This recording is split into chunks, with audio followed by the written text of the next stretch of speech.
Hello friends, welcome back to Aliya food. आज का हमारा टॉपिक है factors affecting the equilibrium constant of a chemical reaction. तो कोई भी केमिकल रिएक्शन है मेरे पास, मान लो A plus B makes C plus G. इसका इक्विलिब्रियम कांस्टेंट क्या होगा? Concentration of C into concentration of D upon concentration of A into concentration of B. इसे लिखते हैं के सी से। अब हम देखेंगे इस के सी को क्या क्या फैक्टर्स इंपैक्ट करते हैं। तो जो सबसे पहली चीज आती है, मोड ऑफ रिप्रेजेंटेशन। मान लो जैसे ये रिएक्शन था ए प्लस बी में सी प्लस डी, तो के सी की ये वैल्यू है। अच्छा, अगर इसी रिएक्शन को मैं उल्टा करके लिखती, C plus D makes A plus B, तो के सी की क्या वैल्यू आती? concentration of A, Kc dash नया Kc upon concentration of C into concentration of D। अब देखो ये चीज इसका इनवर्स है, इक्वल टू 1 बाय Kc। तो Kc into Kc dash equal to 1। तो मोड ऑफ रिप्रेजेंटेशन में क्या फर्क पड़ता है? अगर किसी रिएक्शन का इक्विलिब्रियम कांस्टेंट K है और आपने उसे उल्टा कर दिया, रिएक्टेंट टू प्रोडक्ट से प्रोडक्ट टू रिएक्टेंट कर दिया, तो उसके इक्विलिब्रियम कांस्टेंट भी रेसिप्रोकेट हो जाएगा, के का 1 बाय के हो जाएगा। ठीक है, जैसे मान लो किसी रिएक्शन का 5 है, तो उसके रिवर्स रिएक्शन का क्या होगा? के सी डैश होगा 1 बाय 5, 0.2। अगली चीज आती है स्टोइशियोमेट्री ऑफ रिएक्शन। स्टोइशियोमेट्री क्या हुई? बेसिकली कि कितनी कॉन्सेंट्रेशन है किस चीज की। ऑब्वियसली कंसीडरिंग वो फॉर्मूले में डायरेक्टली आता है, ऑब्वियस चीज है कि हाँ ये तो इम्पैक्ट करेगा। मान लो मेरी रिएक्शन है 2NO2 makes N2 plus 2O2। ठीक है, इसका इक्विलिब्रियम कांस्टेंट क्या होगा? नाइट्रोजन की कॉन्सेंट्रेशन ऑक्सीजन की कॉन्सेंट्रेशन का स्क्वायर अपॉन NO2 की कॉन्सेंट्रेशन का स्क्वायर, ये कैसी की वैल्यू। अच्छा, अगर ये रिएक्शन मैंने ऐसे लिखी होती, सेम रिएक्शन या राइट, हमने सेम रिएक्शन को ही बस हाफ करके लिख दिया। यहाँ पे 2 मोल NO2 की डिकम्पोजिशन थी, एक की है। यहाँ कैसी क्या वैल्यू होगी? O2 की कॉन्सेंट्रेशन N2 की कॉन्सेंट्रेशन का पावर हाफ अपॉन NO2 की कॉन्सेंट्रेशन, Kc डैश है। अब देखो Kc डैश जो है दैट इज Kc की पावर हाफ। देखो इस पूरी चीज का ट्रिप करोगे, इसका स्क्वायर चला जाएगा, इसका स्क्वायर चला जाएगा, ये हाफ हो जाएगा। यहाँ पे वही हुआ, इसका स्क्वायर गया, इसका स्क्वायर गया, ये हाफ हो गया जैसे होना चाहिए। Kc डैश इज Kc की पावर हाफ। इस रिएक्शन को हमने क्या किया था? पूरा हाफ से मल्टीप्लाई कर दिया था। तो अगर किसी भी केमिकल रिएक्शन को आप नंबर n से मल्टीप्लाई करते हो, तो उसका इक्विलिब्रियम कांस्टेंट Kc से Kc to the power n हो जाता है। इसे हमने हाफ कर दिया तो टू द पावर हाफ या अंडर रूट हो गया। अगर इसी को स्क्वायर करके 4NO2 plus 2N2 plus 4O2 लिखती, तो इस चीज का स्क्वायर होता O2 की पावर O2 का स्क्वायर, N2 की पावर N2 का स्क्वायर और NO2 का भी स्क्वायर। राइट, अगर यहाँ पे 4 होती तो ये 4 आता, ये 4 आता, ये 2 आता, बेसिकली 4 हो जाती सारी पावर, और यहाँ हाफ की जगह 4 आ जाता। तो किसी भी रिएक्शन को अगर n से मल्टीप्लाई कर रही हूँ तो उसका इक्विलिब्रियम कांस्टेंट Kc से Kc to the power n हो जाएगा। तो रिएक्शन की स्टोइशियोमेट्री पे भी ये डिपेंड करता है।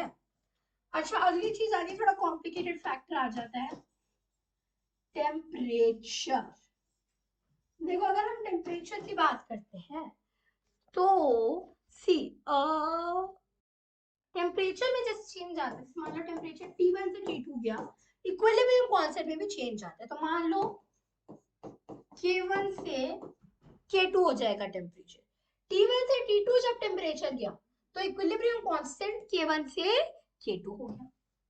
तो एक फॉर्मूला आता है, d of ln k upon dt is equal to delta H upon RT square.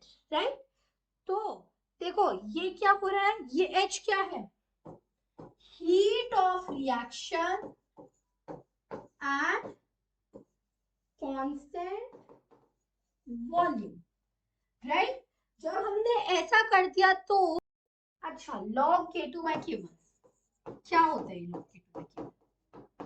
log k2 minus log k1 मतलब 1/2.303 time RT square sorry H R 1/T1 minus 1/T2 right. तो यहाँ पे हम क्या करें? सी यहाँ पे log k2 by k1 क्या है? H/2.303 R।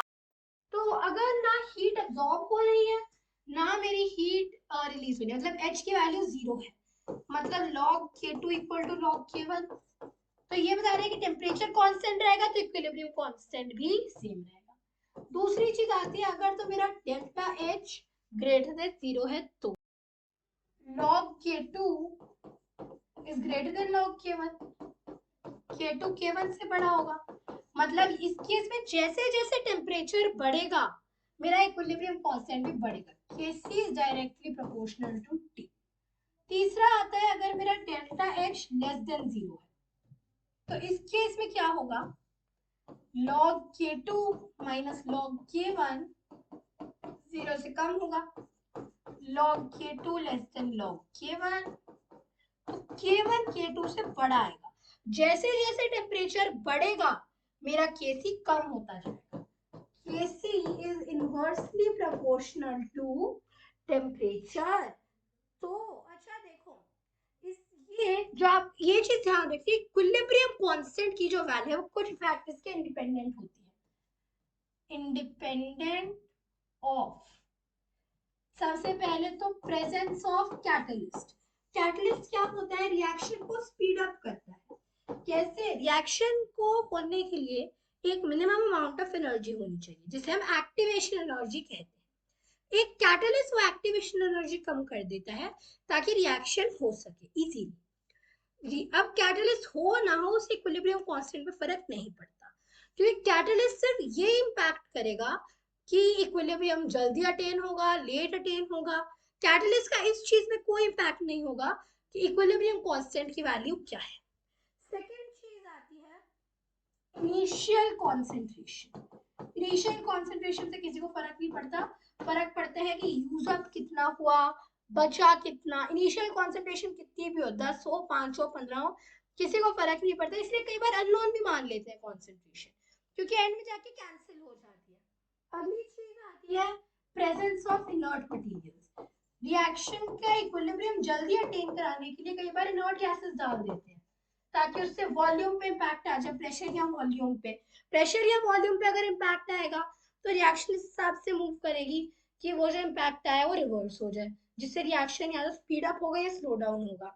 Normally speed up करने के लिए एम करते हैं तो इसीलिए इस हिसाब से इनर्ट मटेरियल डालते हैं या फिर हटाते हैं। तो इनर्ट चीज है नहीं है उससे फर्क नहीं पड़ेगा इक्विलिब्रियम में। वंस अगेन ये सिर्फ इक्विलिब्रियम जल्दी अटेन करने में हेल्प करेगी, ये इक्विलिब्रियम की कांस्टेंट की वैल्यू को चेंज नहीं करेगी। अच्छा एक चीज है direction in which equilibrium is attend. इससे भी फर्क नहीं पड़ने वाला है कि फॉरवर्ड डायरेक्शन में हुआ है बैकवर्ड डायरेक्शन में हुआ है, क्योंकि वंस अगेन वो साइन पे इंपैक्ट नहीं करता, final initial and final concentration पे ही डिपेंड करता है। तो किन किन चीजों पे डिपेंड करता है? Mode of representation of reaction, temperature and stoichiometry of the reactants and products। किस चीज पे डिपेंड नहीं करता? presence of catalyst, initial concentration of reactants and products, presence of inert materials and direction in which equilibrium is attained। So I hope your concept clear है। That was all for today's video. Goodbye. Thanks for watching.